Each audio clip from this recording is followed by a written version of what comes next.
It's off exit 10, presented by Capital District Sport and Fitness.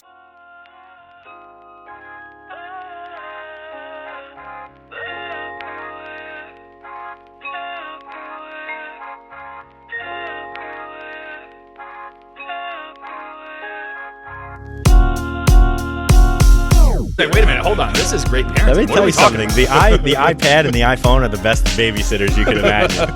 I left London. He's 6 years old. I left him at home. He's home alone right now.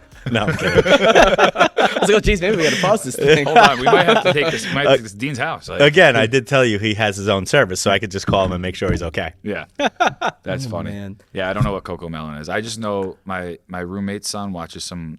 It's not like, bad things that he's watching, but it's some weird shit. He watched some weird shit on YouTube. I'm like, dude, what the fuck are you watching? Why are you watching this? How is this entertaining? What I don't get is how the kids now, instead of playing the video game, they'll watch someone else play it for hours. I don't get it. Yeah, what's it, Twitch? And there's big YouTube channels, I'm sure. My oldest Luca, he'll watch, at the time it was Fortnite. Now it's like Call of Duty or whatever. And they'll just watch people play the game. They won't actually play it. I'm like, is this entertaining to you? I don't even get entertained playing video games weird. that much anymore. I'm so happy I'm not a gamer at all. Yeah, were you ever at any point? I mean, when Nintendo first came out, I was Super Mario Brothers or whatever, but nothing. Well, you were probably too, like, because you're like 10, 12 years older than me. You probably missed like PlayStation coming out. Like you were probably like a little bit older. Yep. But, like, because my sisters are around your age, and like PlayStation came out when we were younger, and like that was like holy shit. No. Now you see PlayStation 5 and it's like, dude, that's like watching they're right in front of you. Yeah. Yeah, we had NHL 95 on, I think it was Sega Genesis. Sega was the shit. And that was like the greatest graphics ever. Now, if you look at it, you're just like, that is a freaking joke. Yeah. I remember it's crazy. Madden 99 on the That's what I Sega. mean. If a kid asks a now, like, joke. oh, I'm playing Madden, like I just picture Eddie George on the cover. I don't. You guys probably don't know Tecmo Bowl. Oh yeah, Tecmo absolutely. Bowl. That's like Bo the Jackson original was football. unstoppable. The, You could not the Bears, stop Bo the Jackson. Bears were phenomenal. Could not stop. him. Right? I play that with my friend's kids. He's got Tecmo Bowl on like the Tecmo Bowl. Wii or something like that. Yeah, that and we was play. Dude, he smokes you every So time. phenomenal. He finesses you. Too. That's awesome. He's like, yeah, I'm gonna let this guy hang around. Then all of a sudden, 50. Well, there's like moves, right? When you get into patterns of video games or something like that. I think with Tecmo Bowl, there's like moves you could do that you just can't defend. Yeah, you get in patterns. It's just addicting, man, Yeah. like anything else. But I had roommates in college where it's like, I don't know how many hours a week they would spend on this thing. And I'd be like, oh, Where'd you go to school? I went to Springfield College in Western Mass. Okay. It's like after high school, I don't know what I want to do like anybody else. And I was like, well, I like to work. My story exactly. I like to work out and I like to play sports. So I was like, oh, what majors can you do that? And I was like, oh, exercise science. Why wouldn't you go to Cortland? That's this guy right SUNY here. Cortland. Paul Morse is the Cortland guy. So this guy and Jordan. Really? You got two Cortland alums in the building. let me tie this together. I'll tie it together because I love it. My wife Rebecca is a townie. She's from Cortland. Oh, let's go. What's the name of that bar? She used to run the Dark Horse. She ran the Dark Horse. Yeah. Was she there between 2008 and 2012? 100%. Because I was serving there. Pauly. She was definitely serving me. She's some drinks. literally a townie. Her family has lived there forever. Yeah. Oh, that's awesome. Yeah. Red Jug, Yep. Dark Horse, Yep. Stone Lounge, R.I.P. Yep. Stone Lounge. That's funny. Yep. They Ithaca called Stone. It's called the liquor place on us, and got Stone Lounge shut Yeah, down. I can't Bastards. believe that because she is a townie and we go to her family's house quite often because it's 2 hours and 15 minutes, 2.5 hours away, and we just have a blast out there. I was the biggest city slicker. I told you I'm from Long Island. Yeah. And I was I was a city kid, right? And I met her, and her brothers are the fucking best, and they're just big hunters. And I didn't even know what a difference between a doe and a buck was when I first met them. And now I'm the biggest hunter. I hunt with them every awesome. chance I can get. Yeah, it's completely different from she's how I grew definitely up. gone to Cortica before then. Oh yeah, she loves the Cortica. Yeah, I went this year to when they were at Yankee Stadium. Ithaca won, right? Yeah, Ithaca, unfortunately. Yeah. It's all right. Cortland won in beers. Yes, But definitely, as they usually do. Is it like it was when you were there, Paul? Because it was wild when you were there still, yeah? I don't know if it's as like when I was there, or even when Jordy was there, because he probably was similar. Like when yeah, it's definitely like like we had like Monroe Fest, which they literally shut down a whole street during like the Spring Fling concert. Yeah. And it got so rowdy. I think my sophomore year, they had like the cops shut down Monroe Fest, and we just moved it to Clayton. The next year, we just moved it to a different street. Yeah, there were some crazy times there. I mean, I didn't go, but you could see it on the news. It was bonkers. It was. But my wife would tell me, it's like, it's freaking mayhem. Yeah, well, you had this perception. Like, if I was like, oh, I have, Paul and my friend TJ are at Cortland, I'm like, oh, they're fucking hammered all the time. Yeah. Pretty much. Pretty much. I got my work done. I did what I had to do. You graduated. I graduated. But yeah, it was like, I just remember like Monroe Fest, just shit getting thrown across the street. Yep. Like back and forth. Like it was nuts at Cortland. It was a good time though. I don't know how it was with Jordy. I'm sure it was about the same as mine. A little more chill. Still a good time. Yeah. Yeah, guys. I know we've covered Coco Melon and Cortical already. You can't help but party in Cortland. No, it's impossible not to. But yeah, we got Dean Iacovetti on tonight, and we got introduced through a mutual friend from the gym. Yep. Our friend Matt, his son trains here. He said, hey, I think you and Dean would get along. He said, I think he'd be good on the podcast. I have no idea why he would think that.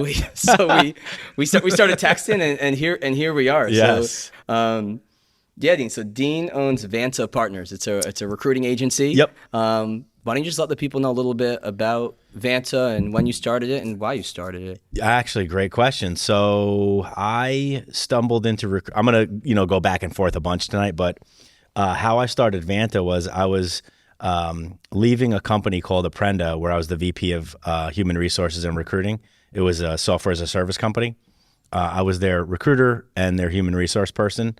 And we built it up from, let's say, 20 some odd people to about 150. And we were exiting around 2017.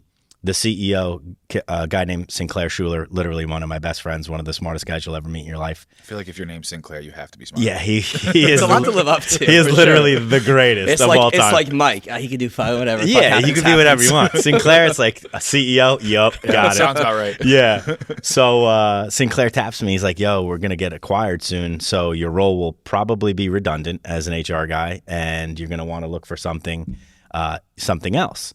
So I'm like, all right, I'll probably progress from a 200-person company as an HR and recruiter to, maybe that 500,000 person company, maybe as a director.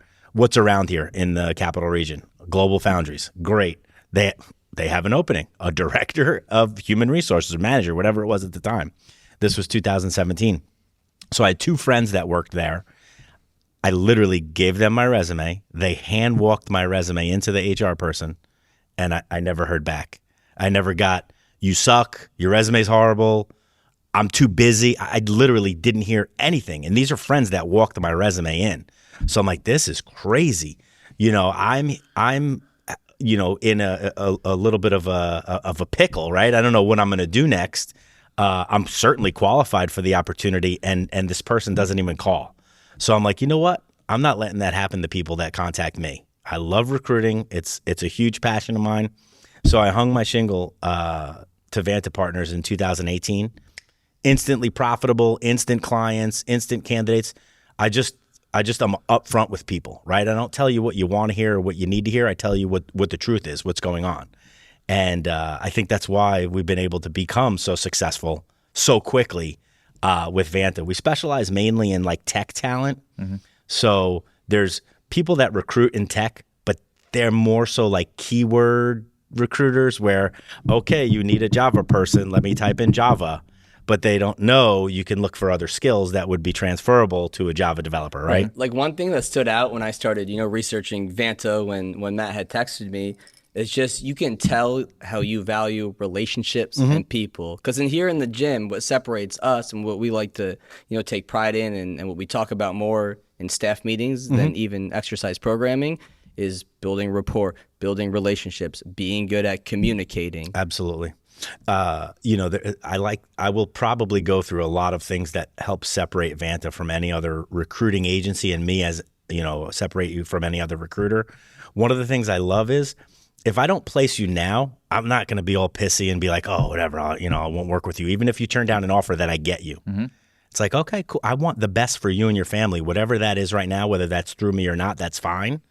So maybe 2 years down the road, someone will be like, oh, that Dean, he wasn't a dick when I turned his job down. He wished me the best of luck, and he sends me texts every 3 months saying what's up. I want to use them now because I'm looking for my next opportunity, right? So the relationship is the key. If you're doing this for 6 months, you could be a dick. You could, churn people in and out of here. Right. But if this is your true passion and what you want to do for your life, Right. it's about the long run. It's about the long run. Like if you It's look about at the long run. Right. If you look at like, key performance indicators for the gym, like lifetime client value Yep. is the Yeah. highest. Yeah. Like we want people to be here for a very long time. What is the value that people are getting from you, right? We call it WIFM, what's in it for me. We change that attitude. I don't care what's in it for me. The money will come. I know that sounds strange. The money will follow, but I want to help the candidate or the client place that person. You've been in places where the mindset is with them. What's in it for me? Yeah, exactly. And I'm like, hey, the money will follow. Just do the right thing always. Right. Always. I tell my kids, I'm not kidding. I don't know if you know the show, What Would You Do with John Quinones? Is it better than Coco Melon? Oh, it's a little bit better. It's a little more advanced than Coco Melon. So John Quinones is a reporter. I think he's on like ABC or NBC. And the setup is like these awkward situations. Like someone's at an ice cream shop and they're ordering something. And he's like, hey, what flavors do you have? The lady's like, oh, they're right up on the board. He's like, oh, I can't see them. Long story short, the guy is playing like he can't read. So the setup is, what would somebody do as another customer if the ice cream store manager is yelling at this guy saying, just read it, you freaking idiot, or something like that? Who steps up to the plate, right? I literally live my life like I'm on What Would You Do? Like, even if nobody's there, I do the right thing. As much as I can, I want to do the right thing. And just make people feel comfortable around me. Yeah, karma's a real thing. Absolutely. Throwing good shit into the universe is a real thing. Again, I tell them, I wake up, I say, listen, you put shitty out, shitty's coming back for you. Right. Maybe not today or tomorrow, but it will come back. If you put good out, good will come back to you. Again, it might not be today, tomorrow, or next week, but you could bank that karma, right? You want to bank the positive karma. Right. And that's the thing. I mean, Paul's great at this. He'll have a lot of conversations with high school and college kids now who want everything to happen very quickly. They don't have much patience. And the universe doesn't work like that. Doesn't work like that, unfortunately. Well, it goes back to what we were saying a few minutes ago, right? They want instant gratification. Right. Everything you want is searchable on your phone. We were just talking about music, right? When I was younger, I'd have to sit by the radio to wait for a song to hit record to play the song while 4 people are talking in the background of the song. Yeah. Right. Now it's like, hey, you want to search it up? Just boom, you get whatever song you want. Yeah, you want want Wu-Tang? We're putting on Wu-Tang. Oh, put the woo on, baby. The woo's coming through. So it's like everything is instantly attainable right now. Music, video, whatever it is. You could, Amazon, the Amazon effect, right? You want to order something in New York City. On Amazon, it'll be to you in half hour, right? It's like, holy shit, I just ordered that. Yeah. How do you encounter that when dealing with, kids coming out of college looking for work? That they want things, at a pace that may be too quick or unrealistic? Maybe a little bit. So, I try to temper the expectations and level set as much as I can.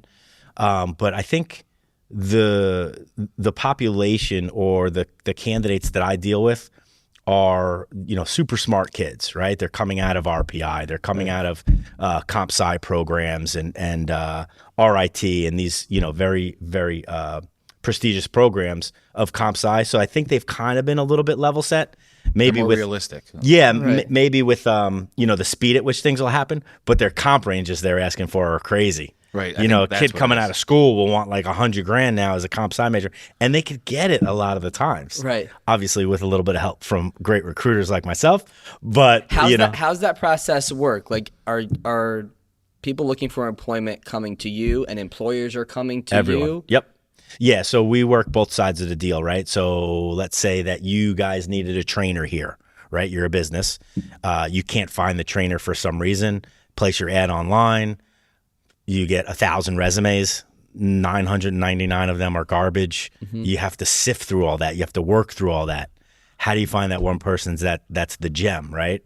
That's what clients will call me and ask, right? Hey, can you find this role? So I'll go out now and I'll sift through the 1,000, Right. Crappy resumes or people that are just not qualified or just not the right fit. But where are you sifting? Where are you finding these Hey, people? that's in the sauce, right? Right, You don't go into right. KFC and ask the colonel what's in your 16 Right, magic right. herbs and spices, right? Yeah. It's honestly, it's for me, it's a lot of grunt work, right? It's a lot of just reaching out to who you know, who could be good for the role. Who do they know, right? Good people usually know other good people, right? So I look at things as I search in different buckets, right? Well, my first bucket is who do I know? My next bucket is who do they know? Referrals. Very similar to how you guys will grow the gym membership, right? So it's just you playing that referral chain there. Yeah, that makes sense. How'd you get into just the tech industry? Is that what you were doing before you started Vanta? Is that what you went to school for? No. Yeah, I went- what's your background? God. So I grew up on Long Island, I was mentioning, super blue collar. My dad worked for Northwest, which was an airline That's out of no longer JFK. existent. Yeah, correct. Yep. I've flown it. He was a baggage handler. Okay. Just blue flew collar. Northwest all the time when I was everyday younger. laborer. Yeah, I loved it. Fucking bastards. What happened? And my mom was a teacher's aide in our high school, right? Okay. So grew up blue collar. My parents always pushed school on my brother and I. My brother went to NYU for undergrad, So he and was then smart. Yeah. He's I could get into him for a minute too. He's maybe 5'3", but he always was the best at everything. Got all the girls. Best football player, best wrestler, best MMA guy. He was always, I heard Mike Sy in the background. Yeah, I don't want to call it the that's Jordy. Napoleon complex, but yeah, I'm older by 2 years. I busted my ass, like max effort to get, just this Yeah, much he out was of that everything. Jordy would just show up, hit fucking 500, bunch Yep. of home runs. Yeah. Yeah, man. So he always worked his butt off, but he always got whatever he set out to do. So, and again, I know I'm going to jump back and forth a bunch, but that's just the way that I tell the story. I went then to Towson University for my undergrad down in Maryland, only school I got into. Graduated with a business marketing degree. Didn't know what I wanted to do. You mentioned that before, right? What 18, 21-year-old kind of knows what they want to do when they're graduating. So my brother went to NYU, and then he went to NYU Dental to become an orthodontist, right? What family doesn't want a lawyer and a doctor in the family? My dad's like, hey, you love to talk, you love to argue. Go to law school. Oh, fuck it. Yeah, let's go to law school. So I apply, I get into Hofstra down on Long Island and University of Baltimore in Maryland, and I ended up just staying in Maryland. I just loved it. I loved Maryland. It was great. I was there from 95 through 2008. It was probably the best 13 years of my life. It was phenomenal. So I went to law school, graduated from there, and just hated the legal world. It wasn't for me. I didn't like it at all. And I knew literally probably my third month of law school, I'm like, this sucks. This is not for me. I had a roommate at the time, going through all of law school. His name's Jeff Martin. He's a huge social media guy on LinkedIn. He hangs out with Ryan Serhant. You search up Jeff Martin, he's pretty popular. Who's Ryan? He's Serhant. He's the New York City, sells all the real estate in the city. Okay. Jeff Martin is good buddies with him. He's friends with Gary Vee. You could search this guy up, and he's got a lot of You know what? a lot I of got a computer in front of me. Search him up. So Jeff was the best, right? Jeff was my He's college not roommate. Jeff Martin, the Canadian guitarist. No, he's not Jeff Martin. He can be. He does play quite a ukulele.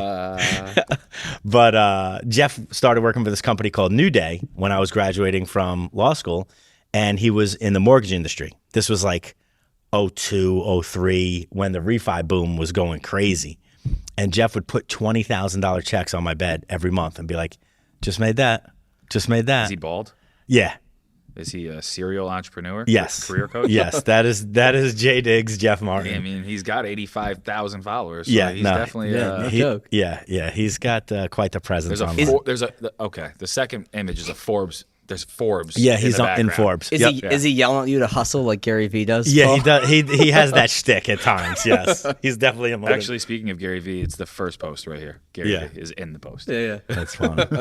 So Jeff was putting these monster checks on my bed, and I'm like, what the fuck am I doing? I'm making, I think it was $16 an hour as a law clerk. I'm like, this is peanuts, right? So I went and interviewed at his company called New Day, and I went to be a loan officer. And they said, listen, we have a need in recruiting. So do you want to work in our recruiting department? I'm like, sure. And that's how I kind of got my start and sort of stumbled into recruiting. You asked me how I got into tech recruiting. This is the long way around. So at the time I was recruiting very high volume, very high turnover loan officers, mortgage brokers, mortgage bankers. So that means somebody's getting a job, they're leaving the job, next person fills the job. Dude, the turnover was unbelievable. And it was so high of turnover that the incentive was you had a $5,000 bonus if your person made it 9 months. Jeez. If your Holy person shit. stuck around for 9 months. So a year at this company was like 5 years anywhere else, right? Just because it was so cutthroat. But we worked literally 12 hours a day, 13 hours a day, but we had so much fun doing it. You know, we worked from 8 to 8, 9 to 9, Monday through Thursday, 9 to 5 on Friday, and then 10 to 2 on Saturday. There's something about building that in the gym. You build capacity by just doing more work. There's something about building a work ethic capacity. Yes. Like my dad owns a painting. It was awesome. My dad owns a painting company, and I feel like I got that from high school through college, working for him every summer. Like you said, you're working 7 to 6, 7 to 5 on a roof in the sun, scraping, manual labor. But now, any day in here, a 14-hour day coaching, Quick. I'm chilling. It's quick. Yeah. Exactly. Because you love it, number one. Yeah. Right? So you're passionate about it. The day flies by. You probably have cool clients, right? Yeah, I'm just talking to cool people all day. I remember doing irrigation for a summer, and I wanted to off myself. Yes. Off myself. Yes. But let me tell you, I was tan and ripped. Okay. The tan is a nice part about Because I manual was labor. out there with no shirt the whole time. I was in college, no shirt the whole time, just with a pickaxe, just You're digging just like holes. you're just like Yep. maybe a girl's gonna drive by right now. but- Dude, Essentially. I worked grounds crew for a golf course. Oh, God. And I wanted to, it was the worst job worst ever. ever. You'd literally work from, I think it was 5 in the morning till 2 in the afternoon. So you think that's an easy day? No. But I was doing the worst jobs ever. But And isn't that a necessary step? I mean, the manual labor kind of made me appreciate, to do other things, right? But it was brutal. And my last It day, was brutal. last day on this irrigation job. Okay, I was like a temporary person, a summer job. Yep. Last day, my buddy and I have to dig this like 150-yard like length trench by hand because there's a bunch of wires. Like, we Okay. have a thing that we can like use to dig it, but because there's a bunch of wires under there, we got to go Yeah, by you hand. got to finesse it. And it's got to be 6 feet deep. Okay. So needless to say, we did this. I'm expecting to go back to work the next week. I get a call like that Sunday, like, oh, we don't need you the rest of the summer. You put So my yourself out of a last job. my last day was that, and I was like, wow, They said this we're will never be what I do. in my like we're life. just getting Paul till this trench is done. Pretty much that's what it was. I felt like I was like sent there to do like the worst job possible, and then they're like, all right, we don't You need dug yourself out of a job. Yeah. Is what you Yeah, did. literally, literally. literally. That's funny. So Yeah, wait. So how did I get into tech? Yeah. Right? Oh yeah, that's right. Yeah. So I freaking started recruiting for New Day. It was phenomenal. Loved it. And then great story. How I got up here. I got a call in 2007 by a guy. You'll recognize his name. I'll tell you in a little bit. But he said, "Hey, I own a consulting firm, and I want to start a permanent placement division of my consulting firm. I see you do that for this mortgage company. Can you do that up here?" I put my resume online with my wife's address in Cortland, her family's address. So he's like, "It's not Cortland, but it'll get you up here," because we wanted to move closer to her family. So I moved up here in 08 with her. We did like the 6 biggest things you're ever supposed to do in your entire life in like 3 months. We had a baby. We got married. We changed jobs. We bought a house, sold a house, moved states, like the biggest things you're ever supposed to do. And that was 08. And one of my clients became a Prenda, and that was the tech client. Sinclair, the CEO, the Sinclair, and this guy Abe Sultan. They became literally my best friends. 2 of the founders of the company. They're still my best friends today, and they got me into tech recruiting.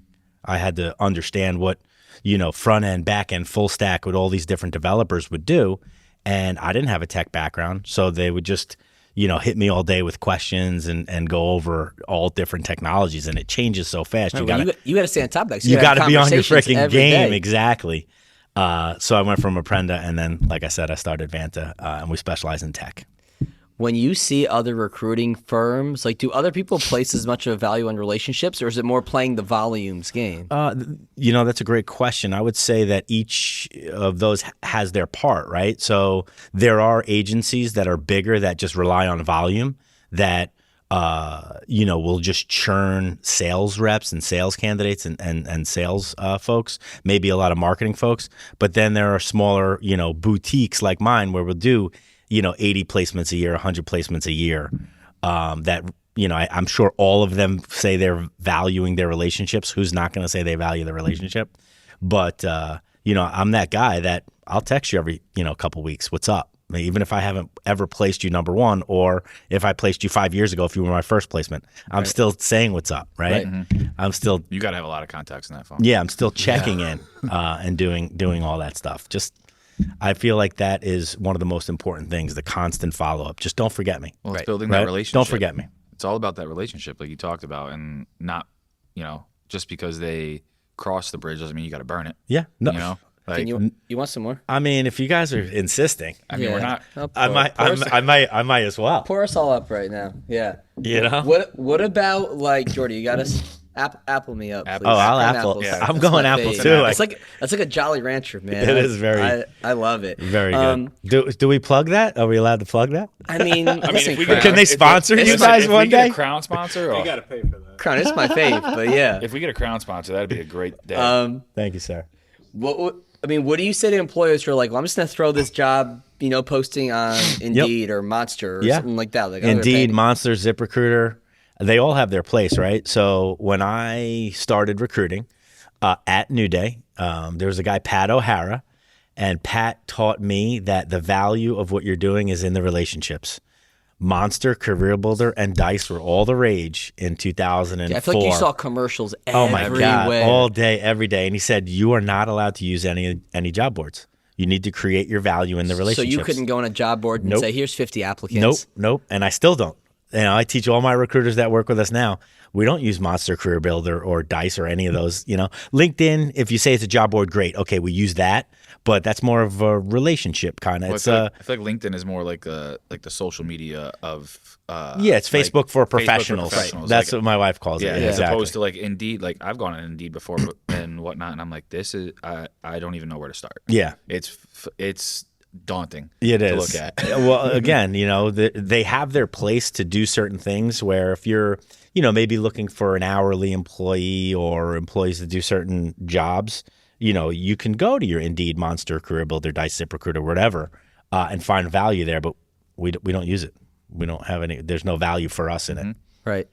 Well, it's like, somebody needs to fit a company's culture as well. Like hiring Paul was my best move ever here. I say that all the time. Before Paul, I had another. Hey, this guy's great. We've grown. Thanks, we've man. grown this place tremendously. Like we had an employee, previous to him who had a banging resume and was great, but just didn't quite fit our culture and our vibe and the speed that we function at here. But if you didn't think about those things and you just looked at the resume, you'd be like, grand fucking slam. Absolutely. A lot of the times you're spending 8, 10, we talked about 14-hour days, more time than you're spending with your family at work, right? Mm-hmm. So you got to like the people that you work with. Right. So a lot of the times it's more important to look at the soft skills, the personality, the culture fit, all that stuff, rather than, again, in tech, the hard skills. Right. If someone's a object-oriented programmer, you could teach them other languages, right? You could teach them other computer, programs and things like that. But if they're a dick, you could be the greatest developer in the world. I don't want to work with you. Right. It's like I can teach anybody how to teach somebody to deadlift. Yeah. But I can't teach you to not be a dick. Right? Yeah, to exactly. Be a good person. Exactly. Yeah. Well, and I remember, so when I lived in New York, I worked at GNC for a while. Like I worked at GNC up here as and was a trainer at the same time. And then when I moved to New York, I just did GNC. Mm-hmm. And I was a manager down there. I transferred down there with 3 of my buddies. Mm-hmm. They were also employees at GNC. And when I got a store of my own, the plan was pushing the gold cards. The plan. We didn't have the gold card at that time. This was the Paul, did that drive you crazy? Because I can't. That shit drove me insane. I can't see you pushing shit on people that's not needed. I never did. Yeah, I never did. That's not how you work. I never once did, and my store always hit their fucking numbers because, again, I built those relationships with people. But then, one of the things was, like you talked about, working with people that that you like to work with, Yep. but also people that you know will be motivated too, or like that you can motivate. So for me, I moved down there with 3 other guys. We all worked together at GNC up here. And the goal was for all of us to work at the same GNC down there. And the guy that was in charge of it said, no, we're not going to do that. And I was like, why wouldn't you do that? And he's like, well, I heard through the grape because I didn't voice that we lived together, but somebody else did. And he heard through the grapevine that we did. And he's like, I don't think that's a good idea. And I was like, I could tell you right now, he just thought that because they weren't going to work hard for me. I was like, they're going to work way harder for me because they know I'm going to give them shit when we get home if they don't. And sometimes that energy, you'll just sell more. You'll just do more. You'll Right. be We a sold better so- store. Yeah. Right? That you'll feed off each other's energy. Yo, dude, I just got 3 sales. You know, I just sold the Right, mega that's block exactly of what it whatever. was. Oh, okay. I got to get up my game, you know? I did finesse it though, Yeah. and got 2 out of the 3. Yeah, I yeah. was able to finesse it because Yeah. the one kid worked at the store that I was at, and the manager there was like, "Yo, Dakota said he wants to work more hours at your store. You want me to just transfer him over there?" Without us talking to the guy above us, and I was Nice. like, "Yes." And then Yeah. the guy above us was like, "How did Dakota end up at your store?" I was like, "Angel said he didn't have hours for him, so he moved him over here." Yeah, I think that, you know, you could feed off everybody's energy and That's just what it elevate. was. You just elevate your game. That's what it Right? was. I'm We sure all that fed happens off each here. other. Yeah, it happens Oh, here. yeah. How many employees do you have? 5. So we started with just me in a little office. When did you start cranking. again? What year? Early 18. Okay. And then Late 17, then early COVID hits kind of quickly. You into know it, what's huh? funny So is you probably started that when I moved to New York City. yeah, so 18 and 19. I mean, again, I started off instantly profitable with clients and candidates, and I knew a lot of people that were leaving Apprenda because we got acquired, which was the company that I worked for previously. So a lot of them were super high level folks that I walked into instant, relationships with. Hey, Dean, you started your own recruiting agency. What about, placing me, at these companies? What do you think about that? Right. So I was able to get instant clients and candidates, which was great because I became profitable from month 1, and I was always taught you have to pitch like you have money in the bank. And if you don't have money in the bank, it's a little bit difficult, but we had money in the bank. So I was like, hey, I'd love to, work with you. I'd love to get these clients. I'd love to get these candidates. So that was in 2018, and it just took off. And I quickly ran into a problem maybe 6 months in where I had too many clients and not enough hours, not enough time to fill these roles. And I take everything really personally, right? If you guys are going to trust me to fill a role for you, that I take that personally, right? You're trusting me to fill a mission critical role at your company. Like that means a lot, right? I don't know if other recruiters think about it like that, but I do. So I was like, I got to start turning business down. Do I want to do that? No. So I looked in my my inventory of people that I knew. Who do I trust? Who do I really like? Who could I get along with? Who could be a VANTA employee number 1? And I kept coming back to this kid, Ryan Burke. And he worked at Tech Systems. And I called him. I said, hey, Ryan, I started my own company. I have a lot of leads. Would you entertain leaving Tech Systems and being my first employee? He's like, listen, no offense, I'm not going to leave this multi-billion-dollar company for your shitty little one-man shop. I was like, yeah, I get it, man. But I truly recruited him. Like I called him and texted him and broke him down enough in 6 months that he was like, all right, I'll fucking have a coffee with you, dude. Let's go. So he had a coffee with me and started working like 2 weeks later. That's being persistent, being like politely persistent. Mike's very good at that. There's a fine line between annoying and persistent. I'll fucking ride that line, Hell go on yeah. both sides every day. Yep. Forget what So there was something. it was in here. this was I do this every day, but the biggest was when we first got this space, we were 3,000 square now. feet. So each garage door is 1,500 square feet. So we were 1, 2. There was a wall up at the other end of the turf where the dumbbell rack is. So there was no gym on the other side of that before July of 2021. So COVID hit, and it was almost like when we reopened post-COVID, there was no youth sports. So it was just like a slingshot. Like, any growth that got halted, got restarted, and then amplified. So we go into the winter, probably December, Jan, and we're like, shit. Yes, I came in October. Yeah, and then of 19 or 20? of 20. Of 20. So I was like, if we keep growing at this pace, we're going to be in trouble. Like, we're not going to be able to take new people. We're going to run out of space, because we know a limit number of people in the gym per hour to be able to keep the quality of coaching. So, yeah, I messaged our landlord. I was like, hey, we need more space. Like, if not, like, we're going to be out of here. And they're like, hey, sorry, like, we got nothing. So it was just every day of persistent. And then a space opened up in 2 buildings down. And I was like, hey, I see a space opened up 2 buildings down. Let's get this person to move next to us. They can take that space. I'll take their space. Yeah. They're like, not a shot. And it was just every day. Hey, what do you think? Creativity. Let's do it. Let's boom, boom, boom. Yep. And finally, when we had our last negotiations to get the person to move, I had our like property manager negotiating for me to get them to move. It's awesome. So it's like, yeah, that's a real thing. Yeah. No, you have to be persistent. You have to be on your game, right? And you have to be able to kind of poke a little bit of fun at yourself for that, right? Like I'll email my clients, annoying recruiter ping. Like I know it's annoying, but I'm OCD number one, and I want to check in. Yeah. You know, so I wake up, I'll go through my emails. Who didn't answer my email from the day before? Reply. Hey, what's up? Just making sure you got this. I know you got it. I know you're ignoring me, but it's just I have to do it. Right. And most of my clients know my personality. Where they'll appreciate that. Where it's just like it's just Dean checking in. But if I didn't check in, they'd be like, "Oh my God, what's going on?" Yeah. You know, I pride myself on getting back to people via text message or email within 5 minutes. If it's in my inbox for longer than that, I'm pissed at myself. Yeah, I got a rule where it's if I can reply to you within 2 minutes, I'm doing it on the spot. If not, I'm doing it within 24 hours. Yep.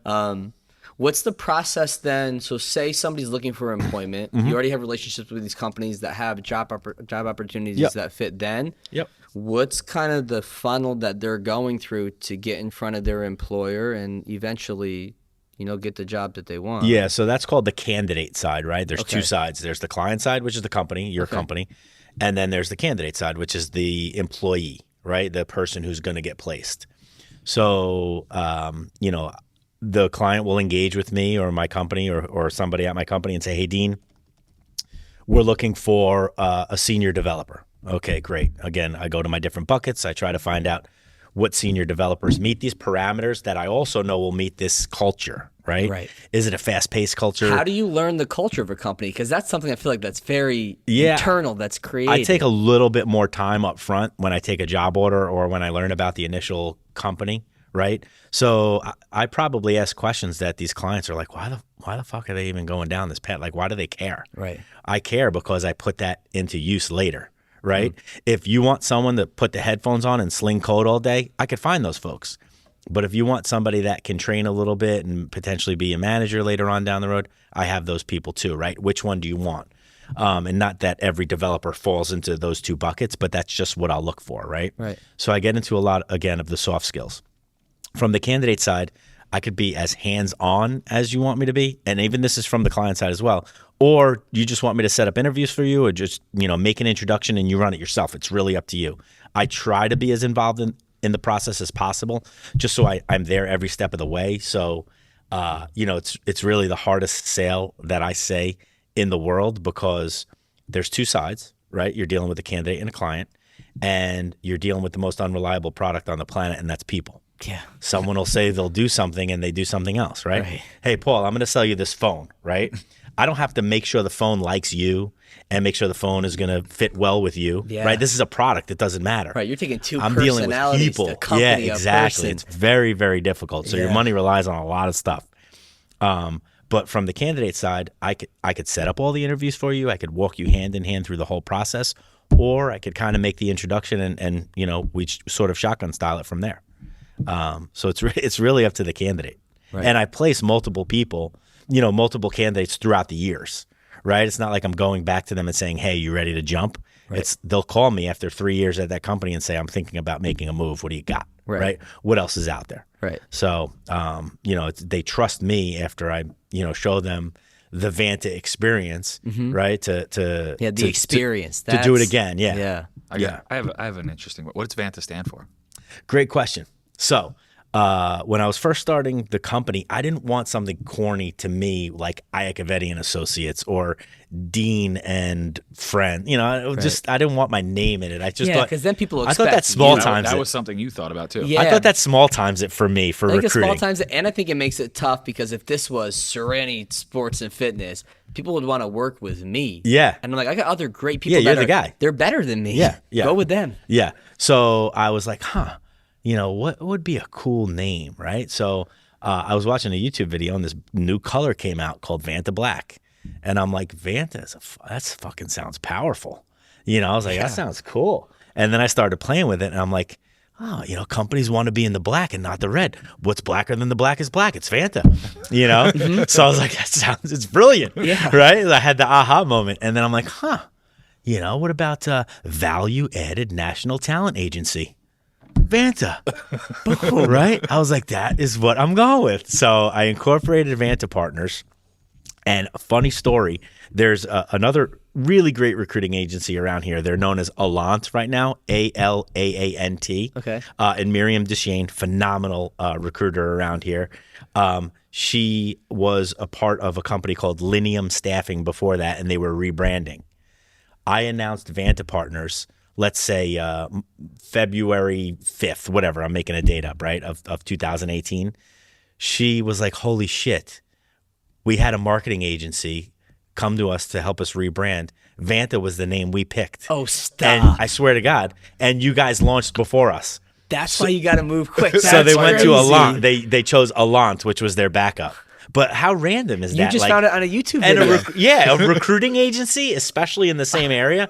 To me, that was really, really random. But again, just I thought it was a cool, powerful name, and I didn't want to minimize my company with my last name or something like that. Well, I feel like that's how it happens. Is like just something random especially if you're starting a business or want to name something. It's like, oh shit, there it is. Mm-hmm. Like, and then all of a sudden the gears start turning. Yeah, and you come up with that acronym, and it's like, oh shit, this works. Yeah, like let's do this. All right. Yeah. And then you just hopped on it before the other guys. That's wild that they were gonna. It was the weirdest thing. It was super strange.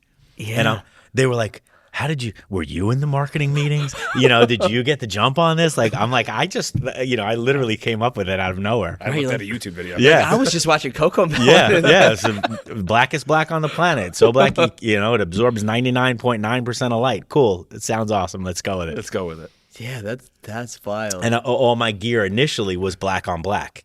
So the logo was like a black logo on a black T-shirt. So you couldn't really see it. It was kind of understated. Right. But I liked it. Yeah, like the concept makes that's what I sense. started with. Yeah, exactly. And then you guys got the best sellers. Oh, I'm pumped to wear that. Yeah, I'm ready to wear it. Will your arms fit in that, Paul? I mean, we'll see. Okay, let's squeeze in. Stretch it out as much as you need to. It's very forgiving. As long as it doesn't shrink, we're good. No, this I mean, pre-shrunk. it's that tri-blend stuff. Yeah, So, it's pre-shrunk. Tri-blend. You're It perfect. fits great around You're the arms perfect. of Tri-blend. This episode of Off Exit 10 is brought to you by Anchor and the all-new Anchor Pro, crafted to endure the most high-performance workouts without the high cost and space requirements of a standard cable machine. Named the best portable cable machine by Men's Health Home Gym Awards, Anchor provides the full functionality of a cable machine in one small space-saving unit. Designed with user-friendliness in mind, Anchor can simply be attached to any squat rack or placed on any wall in your home gym using its intuitive sliding track mount. With up to 65 pounds of resistance, Anchor is built for high speed and controlled exercises alike, from cable presses and rows to chops and lifts. The Anchor has been a game changer for us here at CDSF, and now you can enjoy the same professional quality cable machine in your own home gym by heading over to anchortraining.com and using code CDSF10 for 10% off your order today. Get all the benefits of a cable machine without the high cost and installation fees. Enjoy the portable luxury and space-saving performance of Anchor today by going to anchortraining.com and using code CDSF10 at checkout. That's anchortraining.com, promo code CDSF10 for 10% off your order today. What is so when I was doing a little bit of research just to learn about recruiting firms and kind of all the processes, and so what's a passive job seeker? Because it seems like Phenomenal. that, right? Yep. Yeah. So there's active seekers that are on the job boards, right? So what's that? An active seeker is somebody that is actually going out, I need a job. I'm not working, or I hate where I'm going and I need to find something immediately, right? Again, going back to Pat O'Hara, who taught me how to recruit, the active seekers are on the job boards, and that's where the uns are, the unwanted, the unhappy, and the unemployed, right? So an active seeker is somebody that's going out and actively trying to find a role. A passive seeker will trust a recruiter like myself or somebody else, maybe somebody on my team, to say, hey, I know that you're looking for this. I have a playbook, right? A spreadsheet of what you want, what's ideal for you, money-wise, location-wise, tech stack-wise, all these different things, right? Work-life balance-wise. And if I just so happen to find it, do you want me to contact you about it? You're not actively contacting me every week saying, hey, what's up? Mm-hmm. What do you got? But I'm passive. Hey, if you get this, call me, right? So that's what a passive seeker is. And I'd say 90% of the people I place are going to be passive seekers. Would you rather have a passive seeker? Oh yeah, they usually last. We have what's called a guarantee in recruiting. Our guarantee is typically 90 days. So for the first 3 months, that money isn't locked down yet until the person passes the guarantee. Right. But you do all this research as you're spending 18 years in recruiting. I go back and look at the data, and passive seekers are way more engaged. They last longer. They're just better employees, and they're just all around better. Well, and getting from that, I feel like passive seekers are the type of people that will stay at a job. Yep. They won't burn that bridge. Yep. They'll give their 2 weeks, or they'll give their month notice. Yeah. Like they will do the things that you're supposed to do, as opposed to those active seekers that will be like, "Oh, let's burn. I don't need to do this." Yeah, I'm done here. Right. 1 week, bye. And like for me, I feel from me switching, going from like retail and all that. You bring up those terms. Like I definitely feel like I'm more of the passive seeker, because I literally gave at GNC them a month to find another manager. Yep. While I was also training to be the head trainer at another gym. So I was working 40 hours there and 30 hours at this gym in New York City, where I had to hop on the subway to go from one place to the other. Like it was a lot, but I wasn't going to burn that bridge, because God forbid I need to go back. Yeah. God forbid I need another Absolutely. job, or I need him to be a referral for me. Or Yeah, I need not him to, only God forbid, it's just that's how you were raised. It's the right thing right. to do. Exactly. Right? Do It's the right thing all the time. Yeah, it's not even God forbid. It's right. It's not like, hey, maybe I need that person later on down the road. Right. It's like, this is what I want to do. And I want to be the good person. I did not like my regional sales director at all. Like he was like, you know what, I can say it. He was an asshole. Like he wasn't a very good leader of people. Yeah. There are a lot of people in leadership that aren't good leaders of people. It's just I just was progression. Like, I was like, you know what, as much as I don't like this guy, like I'm not my mom didn't raise me that way. Exactly. To burn bridges and to be an asshole or to be a dick and like just up and leave. Like, I was taught do the right thing. You give your 2 weeks. If they tell you we don't need it, then great, cool. Awesome. Right. Cool. Then it's on them. Then it's on you. You told me you don't need me, right? Yep. But I literally was like, I'll give you a month. Like I will give you a month. I could have just said give you 2 weeks, but I was like, I'll give you a month because I'm a manager. Yeah, and I'll try to help find my replacement. I'll train them if you need me. What do you need? What can I do to make this easier for you? Right. As a transition. Yeah, it's putting good stuff back in the universe. Karma. That's karma, baby. And you know what? That karma led me here. So you know what? It all turned out right. I'm thankful Put for good it. out. Put good out. But that's like trying to, just knowing that a passive seeker is, in a way, a little bit more proven. They can hold a job, they have responsibilities. That's like that clip you showed me this week, Paul.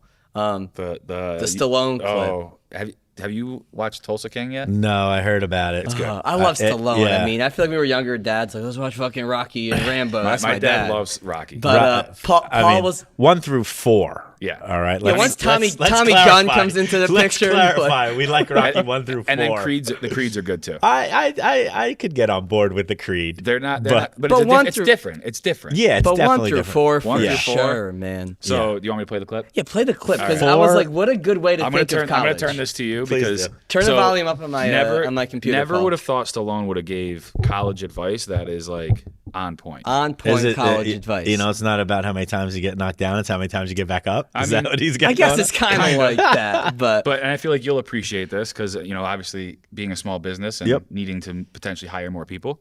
Not far off. Not far off, right? No. At Cortland, it's definitely the latter, but you also do the other part too. Not far off at all. That's pretty awesome.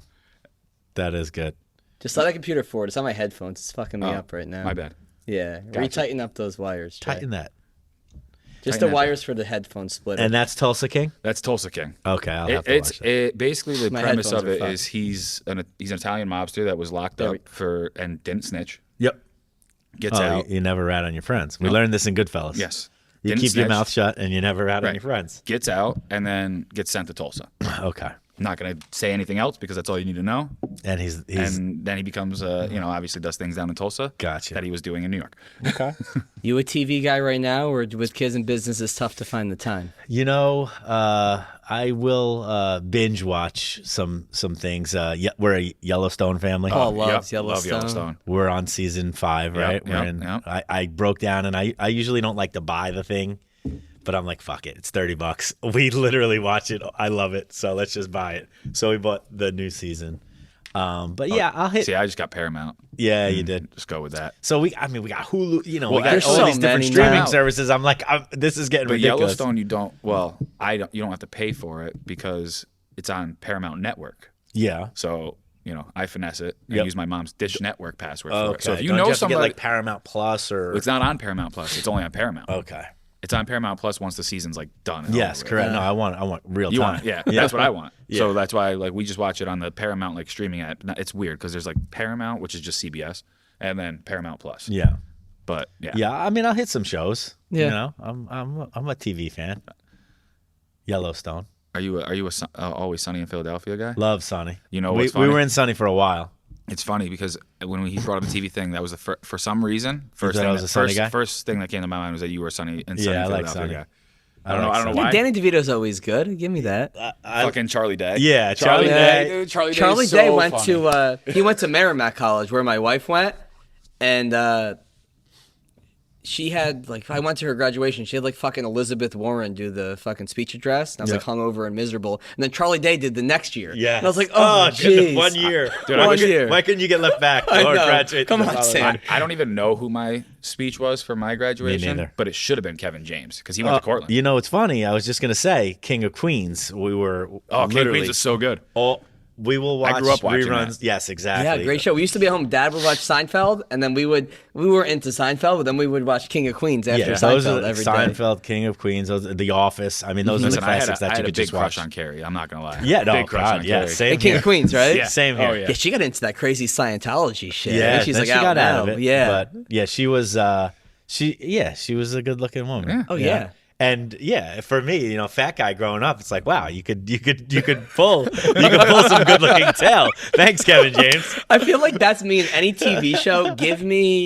I'm easy. Give me 3 episodes. I'm like in love with one of the female characters. Oh yeah, Like 1,000%. Three three episodes. Like I'm doing now Manifest, and I forget No, the I girl's didn't see name. And then what's the HBO show? Jay, it's the guy who was on Survivor, Mike White.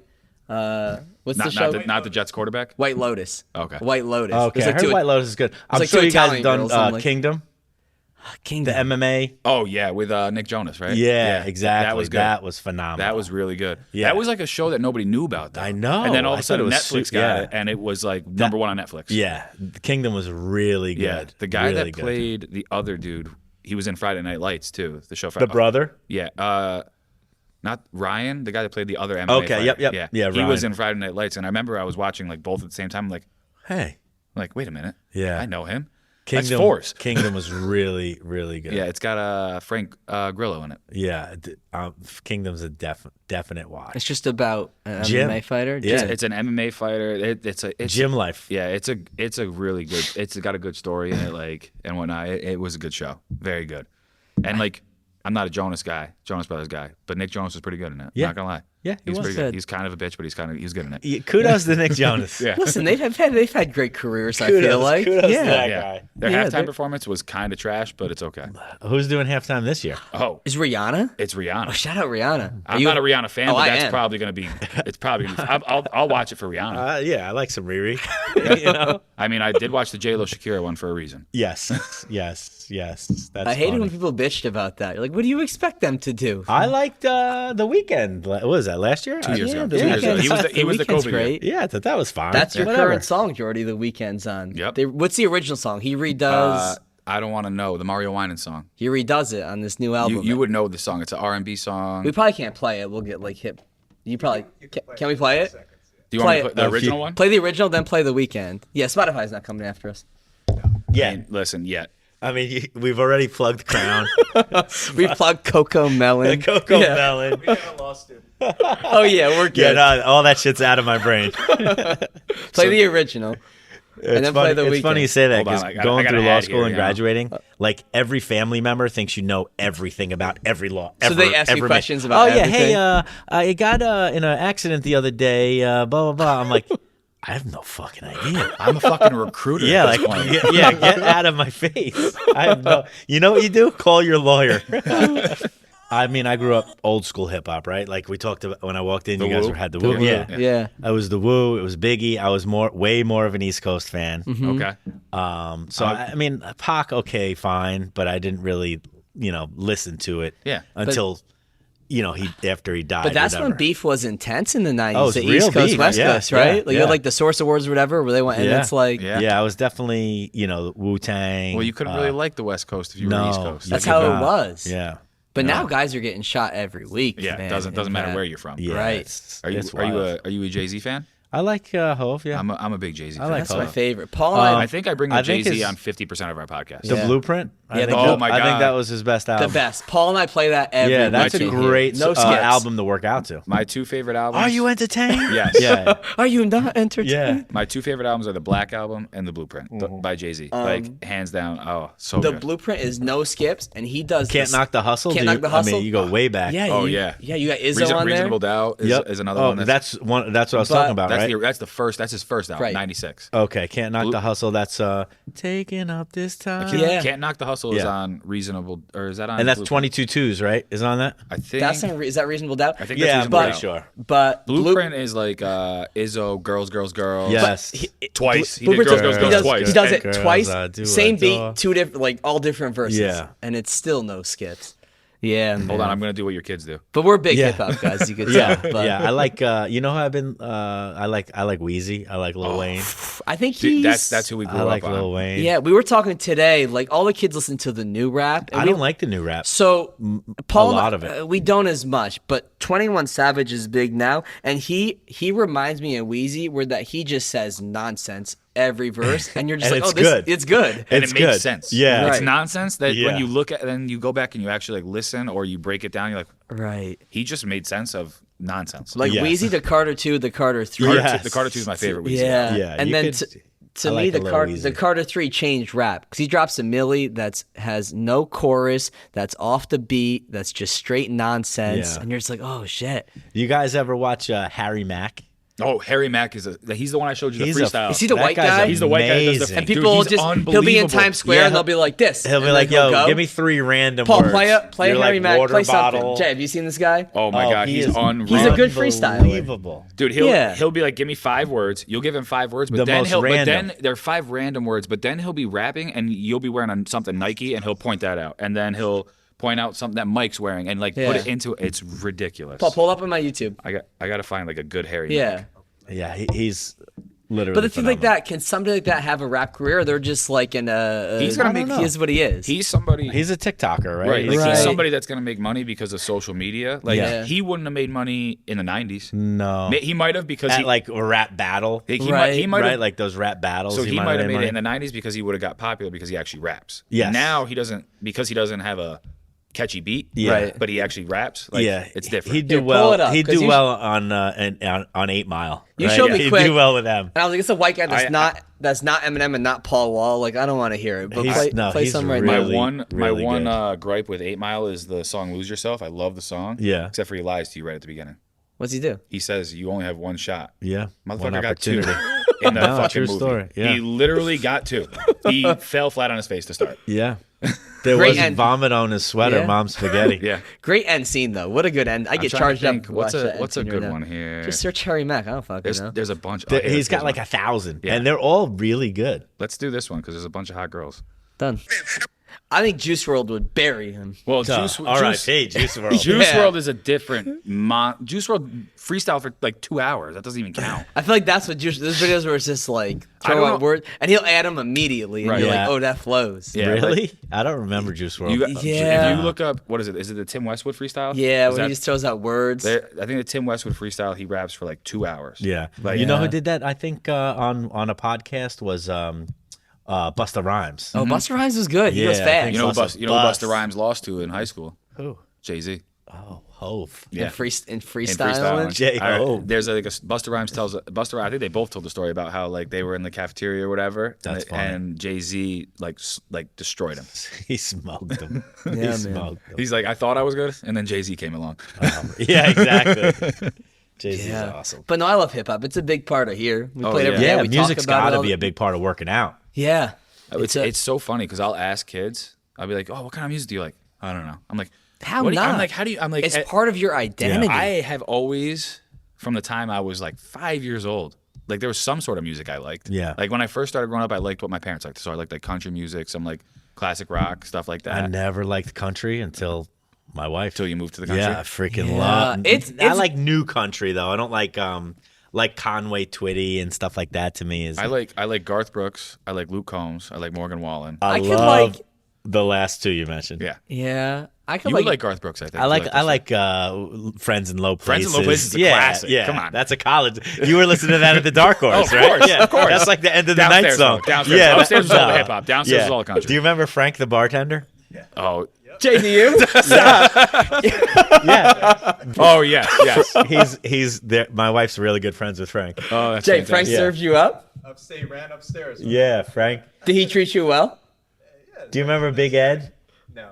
There was a guy named Ed. Again, my wife used to run it, so she's good friends with him as I well. drank way too much for me to remember that many names. Yeah, well, everybody knew Frank. Frank was like Yeah. the guy. Yeah. That's funny. That's funny as hell. Yeah, George's like, oh yeah. good. Yeah, he served me. Frank. Big Frank. But yeah, it just blows my mind when I'm talking to a kid and they're like, I don't know. like I'm music- trying to just start a conversation and they're like, I don't know what I like from music. I'm like, what do you like to listen to before you play a game? Yeah. They're like, oh, whatever my friends are listening to. Oh God. I'm like, that doesn't even make There's pump up songs. I'm like, that man. doesn't even make sense. Let the bodies hit the floor or something. Yes. Football, always listen to that. I know you're probably dealing with probably all college educated, potential employees. Most of the time. But is it a necessary thing for everybody? No, not at all. So there were companies that that was a requirement, right? Like a bachelor's degree or a master's degree in comp sci. But a lot of these, these self-studied folks are really good developers, and clients and companies are getting wind of that, and they're like, you know what? Bachelor's degree, we don't really require it anymore. Great, nice to have, but a lot of them aren't requiring a bachelor's degree anymore. Yeah, I feel like with the internet now, I mean, kids can be self-taught, Yep. and with the work ethic, and you apply yourself correctly, and Yeah, you have the larger companies like, maybe like I can't even think of a large client, American Express client of ours, large company. Hey, we need a bachelor's degree, right? Like it's a must at larger companies. But these smaller, faster, nimble companies, they're like, no, whatever. Good developer, bring them. Right. The term is somebody that can, get shit done. Right. Somebody that could come in, look at the code, contribute to the code, and get shit done. Cool. I'll find them. Well, and my one friend in this that I lived with in the city, he was going to school for like entrepreneurship, and he had professors literally tell him like, "Why are you here?" well, I And feel that like was I feel like that's a potentially silly major. It 'cause was a silly major. Here, I pause will my say- computer. I'm gonna get fucking blown up in the next sorry. hour. It was a silly major for sure, but a lot of the stuff he was learning. I mean, granted, he was doing business stuff too, but it was like they were like, "What are you doing? Like you've already done all of it." Because he was self-taught as far as like video editing, all this other stuff that he was into and whatnot, and that he was gonna do because he taught himself from the time he was like 12 years old through Like, YouTube. do you feel like owning your own business, the entrepreneurial skills are something that are innately in you and stuff that you've acquired through working? Yeah, I call myself a non-entrepreneur because I didn't want to do it. I liked being a cog in the wheel, right? You did it because why? You felt like I did it because I had to, right? I couldn't. Global Foundries, they didn't even tell me, screw yourself. They didn't say anything. Yeah. So I, back against the wall. It's like, what do? I have, at the time, a wife and two kids, and my wife Becca was like, dude, let's do it. Her family owns their own business. They're all entrepreneurial. How important is it to have a significant other that's on board and motivating and Extremely. understands the purpose? Extremely important. and makes you make certain decisions. Oh, yeah. Shout out She's to got- shout out to Sam. Yeah, you feel. What's your wife's name? Becca. She's pushing you. And Yeah, she's got very expensive taste as well. So, she is definitely very motivating when I see the credit card statements. But, very motivating, just has my back on everything, right? Like, the really great thing about recruiting is I can do it from anywhere. I can go to the moon with this. Right. And I can still be an awesome recruiter. Right. Where if you're a real estate agent, you got to show a physical house. Yeah. You got to be, present. I could be anywhere, right? I'm talking to clients in the Netherlands, right? I'm talking to folks in Canada all day and night. I don't need to be anywhere. I could be anywhere. Yeah. Right? Yeah. You're at the gym, you have to physically be here. Right. That Right. is So that's a blessing and a curse. correct. Right? Where it's amazing because I could do it from anywhere at any time. Mm-hmm. But my wife's like, dude, fucking turn it off, right? We're Yeah, at dinner. That would be my problem. It's 6:30. We're at the dinner with family. Like, come Yeah. on. I'm like, go back a couple minutes ago. 2 minutes in my inbox. I want to get it out. I struggle with that immensely. How are you balancing, relationship with your wife and your kids Yep. and running a business that's all customer service driven? Because with this kid, It's very with our difficult. kid coming in February, I'm excited. We've been trying since 2019, so I'm like, I can't wait. I'm Yep. like, this is the next chapter, and the last 10, 12 years of my life has been Get your sleep now, is my advice. Yeah, has been 99%. Let's work and build the business, and Yeah. 1% everything else, and that's just not going to be real anymore. No, honestly, everybody says this, but it's all about balance, right? How much can you put on your family before they bend too far, right? Like, I know when my wife needs a little bit more TLC and she needs a little bit more Dean time, right? Mm-hmm. I don't always acknowledge it right away, but I know when it's coming, right? So there's definitely a balance that you have to have. I grew up, again, like, unbelievable work ethic. We all said we did manual labor growing up and, all that stuff. And growing up with that work ethic, it's like, I want to do amazing shit for my family. Mm-hmm.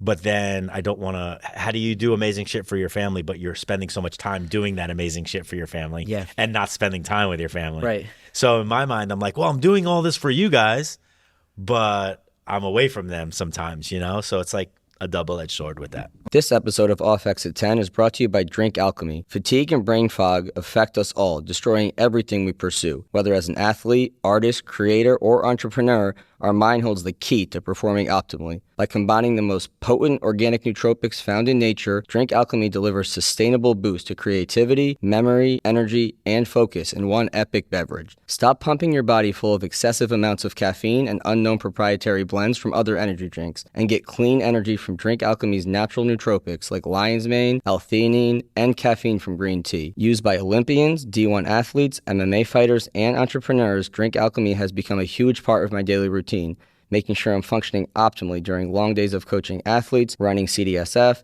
and getting in quality workouts myself. So do yourself a favor and ditch the energy drinks loaded with caffeine, other stimulants, and who knows what else, and head over to drinkalchemy.com today. Live with your mind unbound and save 10% off your order by using code CDSF at checkout.